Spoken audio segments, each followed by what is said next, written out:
कोठड़ी में सफ़ाई न थियण ख़िलाफ़ शहरी रोडन ते निकिरी आया। पब्लिक हेल्थ ऐं म्यूनिसिपल अमले ख़िलाफ़ रैली कढी एहतजाजी मुज़ाहिरो कयो वियो। कोठड़ी ऐं भरपासे जे मुख़्तलिफ़ इलाइक़नि में म्यूनिसिपल इंतज़ामिया जी नाअहली सबबि रोडन रस्तनि ते गंदगी जा ढेर लॻी वञण ख़िलाफ़ यूथ एक्शन मूवमेंट पारां रैली कढी एहतजाजी मुज़ाहिरो कयो वियो। मुज़ाहिरीन जो चवणु आहे त पब्लिक हेल्थ खाते जामशोरी जी नाअहली सबबि फिल्टर प्लांट में 12 खां वधीक आरओ प्लांट गैर फ़ाल बणिजी विया आहिनि, पर इंतज़ामिया अघोर निंड सुतल आहे।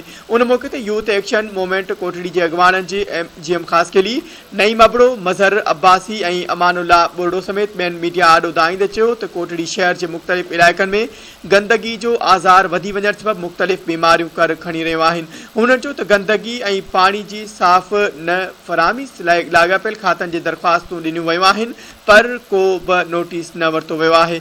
अॻवाननि वधीक चयो त करोड़े रुपयनि जी लाॻत सां ठहियल फिल्टर प्लांट गैर फ़ाल बणियल आहे, जंहिं सबबि शहरियुनि खे गंदो पाणी वापराइण ते मजबूर थी विया आहिनि। मुज़ाहिरीन सिंध जे वॾे वज़ीर समेत लाॻापियल खातनि जे आफ़ीसरनि खां मुतालबो कंदे चयो आहे त गैर फ़ाल बणियल फिल्टर प्लांट ऐं आरओ प्लांटनि ते गैर कमु कयो वञे ऐं गंदगी ख़तमु करे शहरियुनि मां बेचैनी ख़तमु कई वञे।